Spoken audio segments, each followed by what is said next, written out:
Well, sign up next after Scott. Oh, my apologies, I was looking on the wrong spot. Please continue. Well, now I'm like, I can't. Now I messed with your role, I'm sorry. Okay, so I am Angela Carmichael, I think you don't know that, but I'm a trespasser on the unceded land of the Esquimalt Songhees First Nations. And I think that that's really important to state every time I get up here. I'm not here tonight as PAX president. I'm here tonight as a community member and a concerned parent and an advocate for, well, reconciliation, let's say. Do you guys know who George Jay was? I'm sure many of you do. Could you imagine if we named a school Rob Painter Elementary? Could you imagine that? Would that be inappropriate? Well, that's what George Jay did. Yeah, it was 100 years ago, but we know better now. We know that segregation in schools is wrong. We know that we need to be inclusive to all children. George Jay was not that. The epitome of George Jay is community. We have such a rainbow of families. We are the most diverse school in this whole city. The love of the community is so strong, you can feel it when you walk in the door. So what I'm asking you is to take a look at who George Jay was as a man and his white supremacist policies. And please see how they do not reflect the community of George Jay as it stands today. So I think that the onus is on SD 61 rather than the community, because George Jay happened to be a trustee when he named the school after himself. That right there puts the onus on you. I have been told that it does need to come from the community, so the community is coming. We have started a petition, and within 2 days we were at 75% of our goal. Now we've surpassed it. I am asking this board to please set up a subcommittee, maybe allow me to be on it so that we can look at policy and procedure of changing the name of George Jay to something that is more fitting of its community. The children have no idea who George Jay was, and for that, I'm a bit thankful because he wouldn't have let most of their friends in the school. So what I'm asking for you is some help to please help me do what I think is right to change the irrelevant colonial name of our school. Because when do you think history began? It wasn't a colonialization. There were people here 1,300 years before George Jay ever thought to name a school after himself. Let's consult those people. Let's name it, well, I don't really care what you name it. Let's just remove the white supremacist from the name if we could, please. Thank you.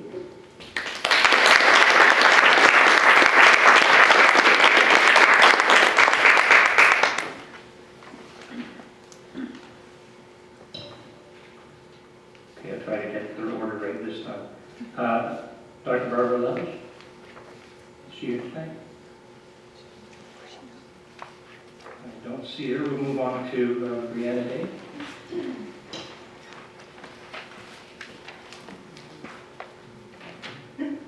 Hello, my name is Brianna Day. Thank you for hearing me speak this evening.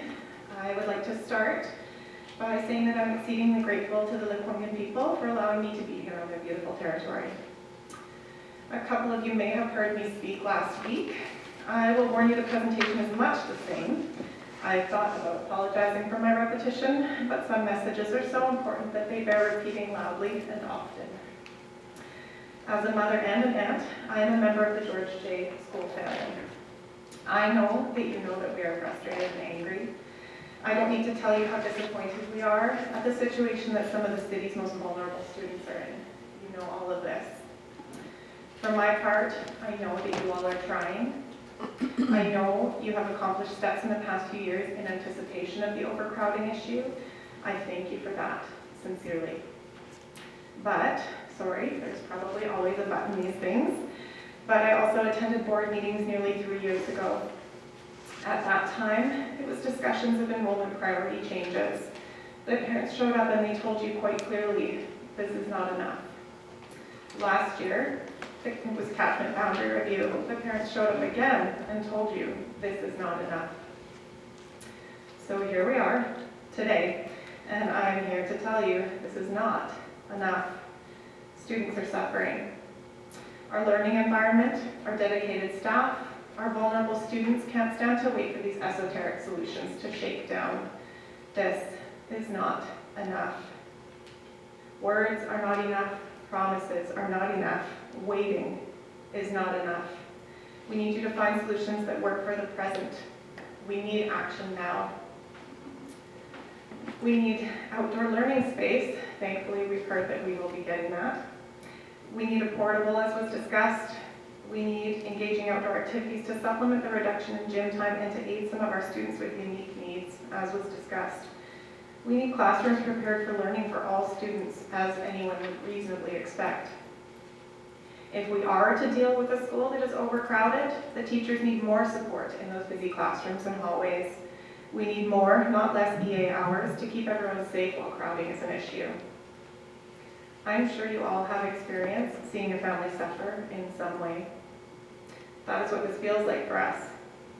Much needed programs have been reduced, moved, or removed over the course of a few years. I know you have heard and will hear from many parents about our loss of music room, makerspace room, rainbow room, clothing loaner room. For me in particular, I am devastated that the Strong Start program has moved from our building and is not ready to open yet this year. My eldest and I, he's in grade 2 now, we started attending Strong Start at George J when he was just 6 months old. Strong Start and the Parent Resource Room saw me through postpartum depression not once, but twice. Strong Start and the Parent Resource Room helped me build my community, my family, at George J. I had reason to get out of bed, to shower, to get dressed. I had accountability because I had friends checking in with me. I felt warmth, concern, and complete understanding. Despite our many differences, the people I met and have had the privilege of getting to know had similar struggles and doubts. That is what an inclusive school family should look like. This school is a shell of its former offerings. When you remove beneficial programming that is engaging for vulnerable populations just to meet basic classroom needs, damage is being done. At George J, you have in essence paved paradise to put up a parking lot. Student needs are seemingly coming last in the bureaucracy. We need help. Our students, our teachers, our administrators need help. I have spent every morning after drop-off this year in a strange state of limbo. My instinct is to head into the school. Normally, my younger daughter and I would attend Strong Start for as long as her attention span lasted. Then we would head over to the Parent Resource Room. I would see if there was anything I could help with. There often was, as you can imagine. I would grab a coffee, catch up with fellow parents, cry to Layla, our family liaison worker, when things were tough for my son. Some days I would just watch my daughter play with the toys and with the other children, and I would gain comfort knowing that she would grow into the school and feel at home when she starts there in kindergarten in 2 years. So yes, every morning so far this year, I have stood ready to join in community with my George J family. And then I remember, we have no place to gather anymore. After brief conversations, we turn and walk away from what was once a touchstone of our school's diversity and supportive community. Taking everything into account, we need to face the reality of our current day-to-day situation head-on. No more waiting. Parents have already come through to outfit ill-prepared classrooms. Parents are here pouring their hearts out to you. The teachers are in the trenches making the most of a dismal situation. We need your help, but we offer ours in return. What can you, as an empowered and elected body, accomplish together to impact the George J family positively now? And how can we help? We want to help, because that is what family does. Thank you for your time, and thank you in advance for your decisive and swift action.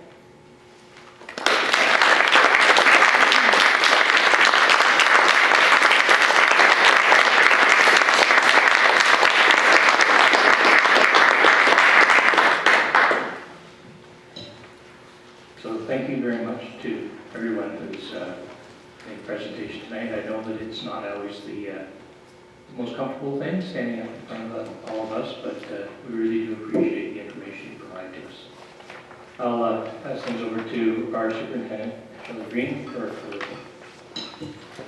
Actually, normally what I would be doing is introducing one of our students who are student reps, but they're all getting started in their high school experience for September, so we will see them in October.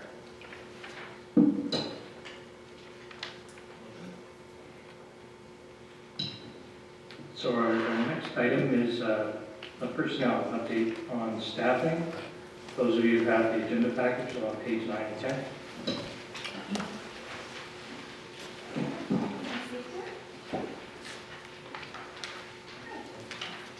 Hi there, my name is Tammy Shristevito. I am the new principal of our Human Resources Department. I was asked to put a report together for tonight looking at particularly our teaching staff.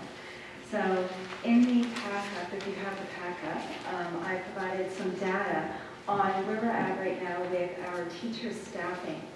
And as you can see, I've provided a chart in the number of teacher postings that we have. So we are still looking at hiring teachers. We're still looking at the collective agreement and looking at class size and composition and ensuring that we are providing enough teachers in front of our kids. So in doing so, we're going to continue to recruit and continue to go ahead and look across Canada and make sure that we have the right teachers. We are still looking for French immersion teachers. It still tends to be a struggle, as it does with our tech teachers, librarians, counselors, inclusive education, and our English language learning teachers. So those are very special areas, and it seems like we're competing for those teachers. And here in Greater Victoria District, we have 2 other districts that are very, very close to us. And it seems like as soon as there is one teacher that is available in those specialty areas, that person is also interviewing at 2 other districts. So there is that competition that is happening. So, and at times we are sharing those teachers as well. So we have TTOCs, teachers on call, that are going to each of the districts. So we are trying to do whatever we can to get those specialist teachers. Last year and the year before, actually under Colin Roberts, who's, I would say his office, he was able to put together some hiring fairs. And actually I never thought I'd be in a position in education where we are recruiting and have to have hiring fairs. I've never seen teacher shortages, so it's very interesting that we are at that stage. So with the hiring fairs that the district has had, we've been very successful in attracting new teachers. Today, I was very excited in that I was able to go to UVic and was able to present to 80 new teachers that will be joining 3 districts for their practicums, but we're hoping to scoop them here during our hiring fairs, so very excited about that.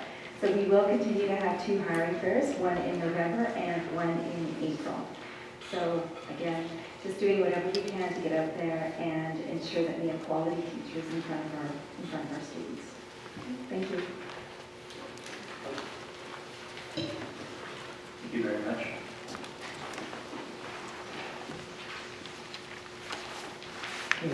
We'll move to our acting secretary treasurer, Virginia Scott, for update on East Drive.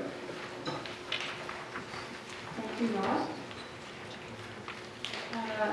Almost a year ago, the board approved a motion to adopt electronic meeting software.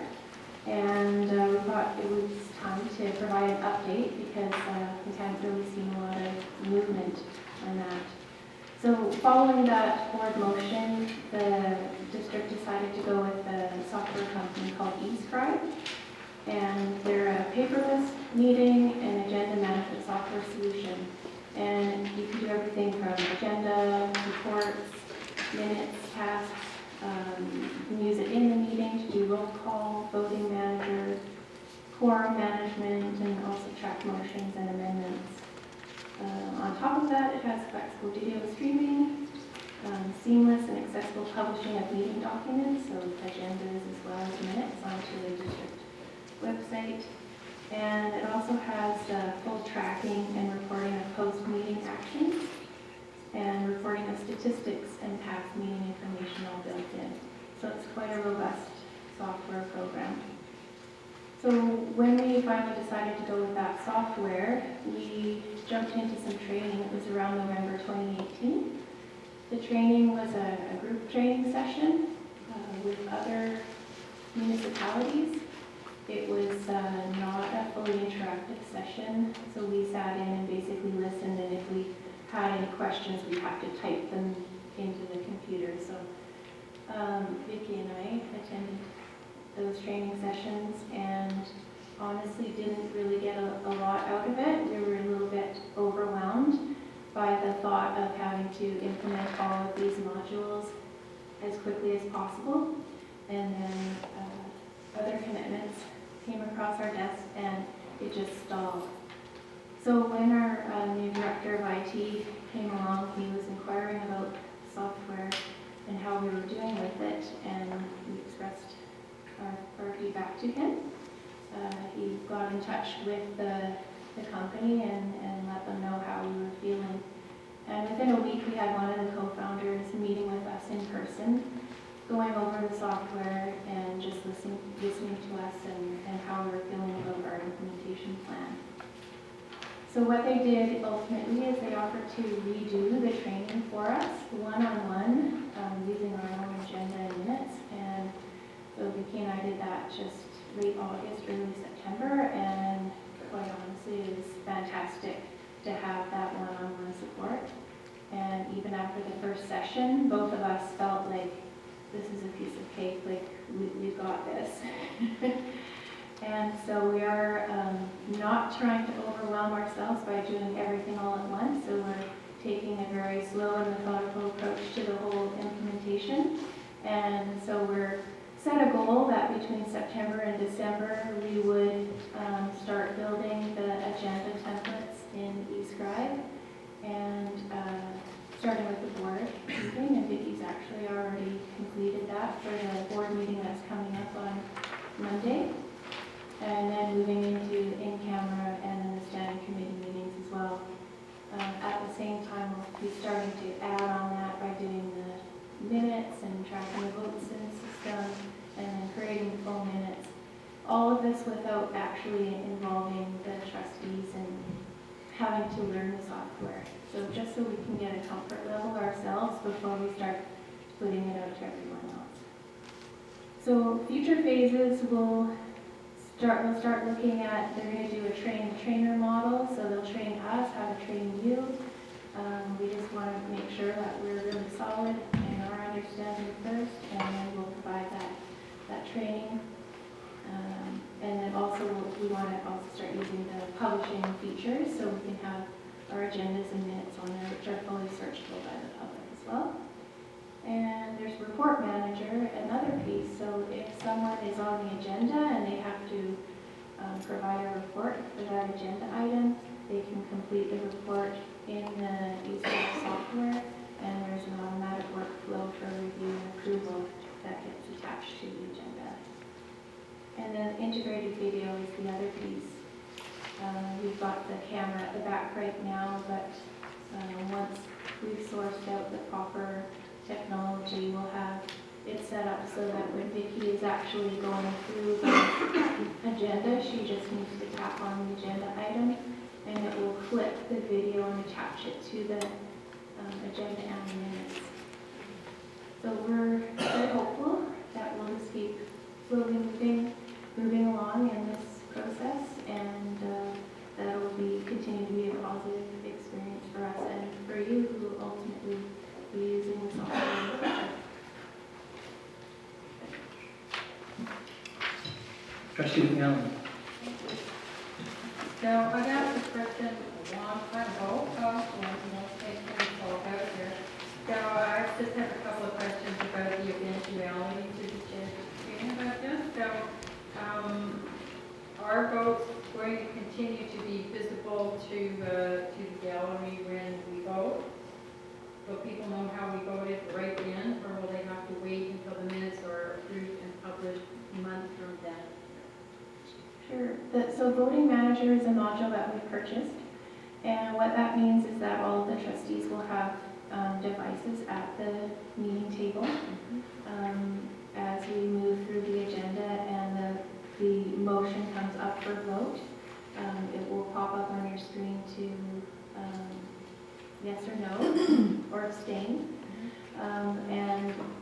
other piece that will be presented up on the screen that will show, I believe it's after the vote is completed, who voted positively, negatively, or abstained. So right at the time of vote. Right, so names will be attached to votes, and thank you so much. And my other question is, eventually, are we going to have to type in our questions, which this were kind of horrible experience? Is that part of this at all, that we would have to type in our questions? Do you mean like following the agenda items to each other? Yeah, like No, I what don't. you had to do at yours. No. Oh, good. Thank you. Any other questions? Seeing none, thank you very much. And I believe we have you for one more. And that is Regulation 3323, Purchasing Services. Thank you, Rob. So we did a major review of this regulation back in 2016, but what we found since then is that in our daily practice with our relationship with our vendors and with our various departments and schools, that there's one piece of the regulation that we would like to amend, and it's in the section E, standing purchase orders. If you turn to page 17, should be in red font for you. It's bullet number 3 right near the top. So it says, standing purchase orders cannot be used to purchase equipment that exceeds the value of $500 per unit. That's the current language. What we're proposing is that we increase to $1,000 per unit. And that actually reflects what's happening with our vendors. What we are doing is putting a $500 limit in compliance with our regulation. And we're also finding that that dollar amount is just not sufficient for a lot of the items that we're purchasing. And so then that drives a whole separate process of creating a separate PO or even people going outside of that and putting in our credit cards and that. So I think this would clean up the practice a lot and allow a little more flexibility for departments without having a huge increase and increasing the risk to the district.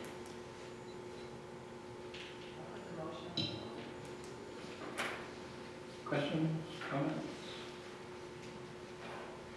I'll throw out the one.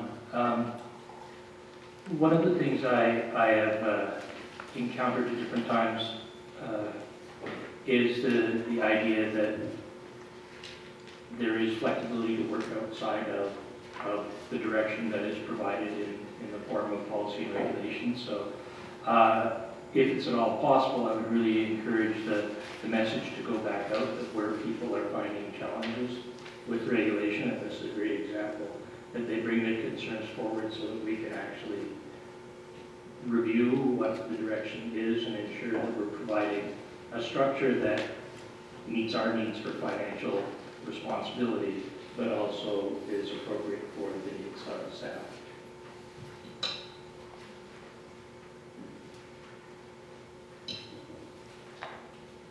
Okay, any Trustee Duncan. Yeah, thanks, Chair. I just wondered, I had a general question about this particular regulation. I wondered whether the regulation applies to absolutely all purchasing we do. So not just of goods, but of services across all departments in our district. Yes, the intention is that it would cover purchases of goods and services.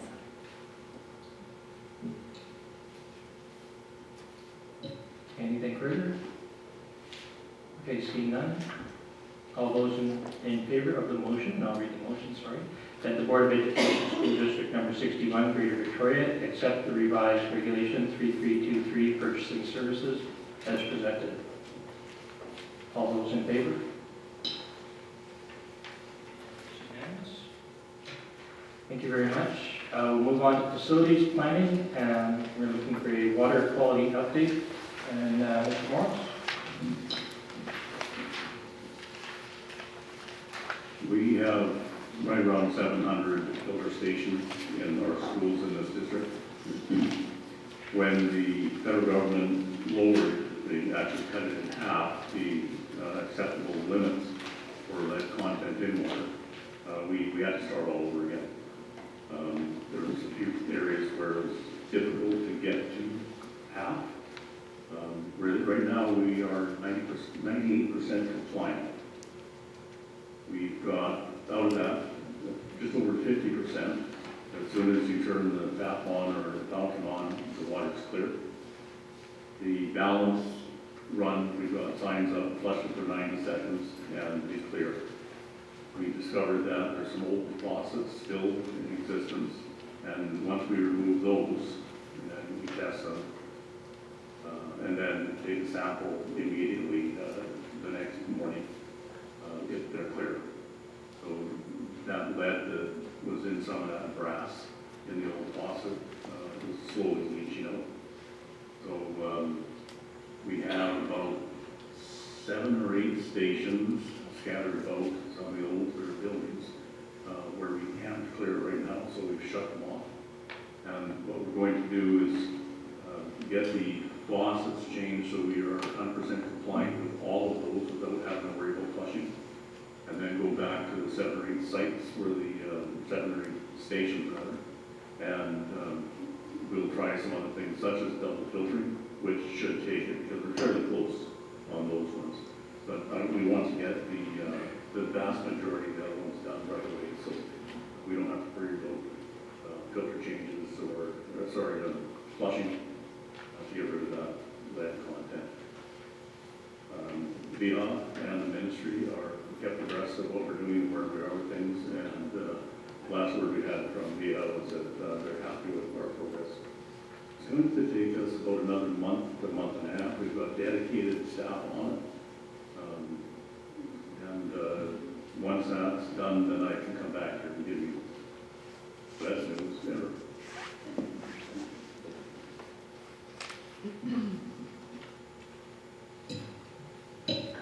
Trustee Duncan? Yeah, thank you, Chair. Through the Chair, to Mr. Morris, I just want to thank you very much for bringing this report through. It's most welcome to hear about the good work that's happening on this front. I do have a couple of questions.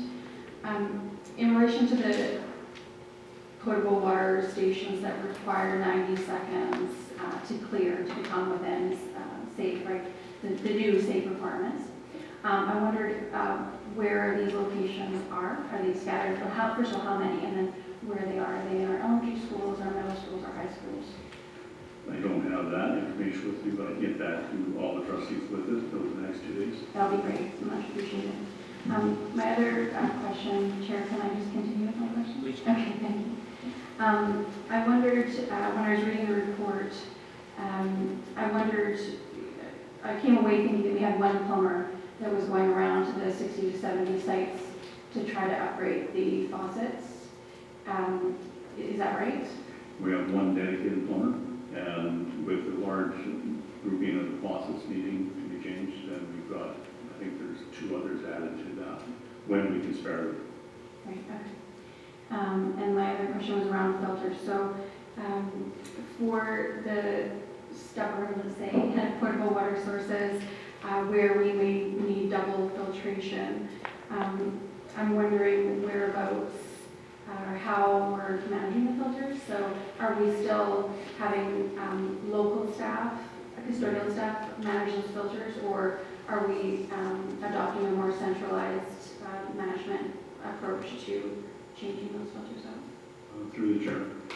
I treat it like a chain of evidence. So we've got one person who's solely dedicated to manage all of our filtration systems. They will take the sampling, they will change the filters. He's a plumber. So while he's there, if there's another issue with the system, then you can address it right then and there. Thank you. And my last question. I wonder whether our new testing results, whether those were online with the other testing from 2017? They are not online yet. And we're in the process of changing labs as well, from the lab that's on the city to more of the local one here that seems to produce some consistent reporting. And then through the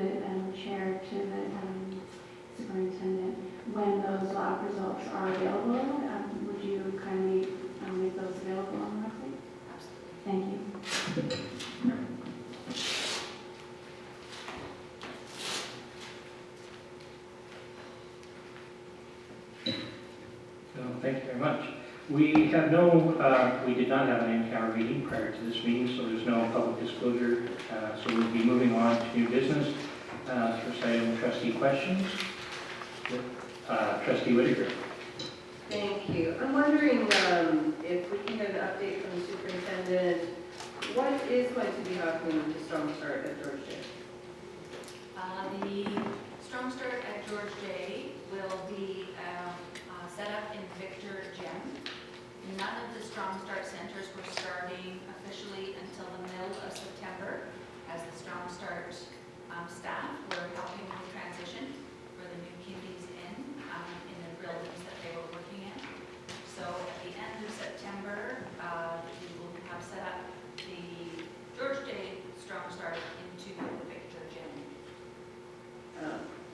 Thank you. I'm just wondering if we do any, I just wonder, Victor isn't very close to George J. I mean, it's close, but not that close. Did we do any looking into a facility in the church or where Tigger's is across the street from there to maybe be able to do something closer to the school?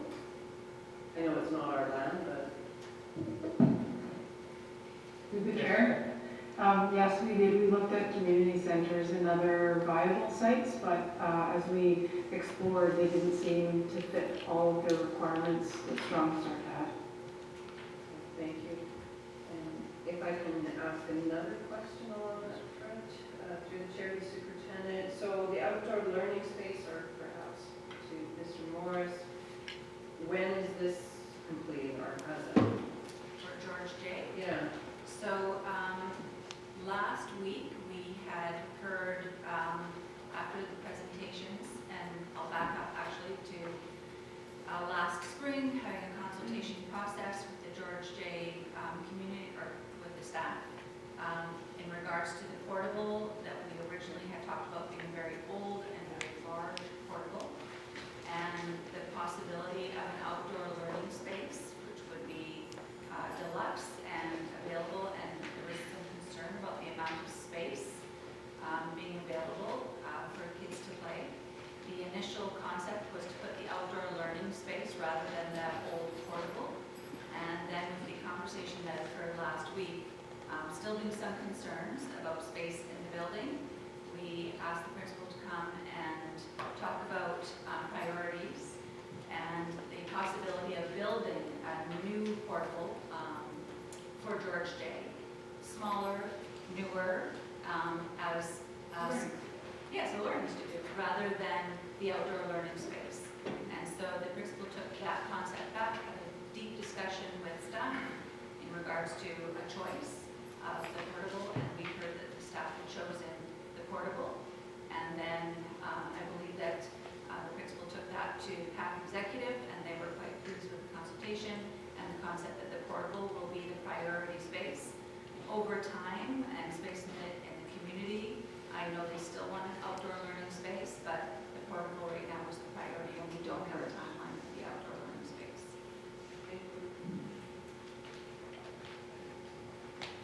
Trustee McNally. Thank you.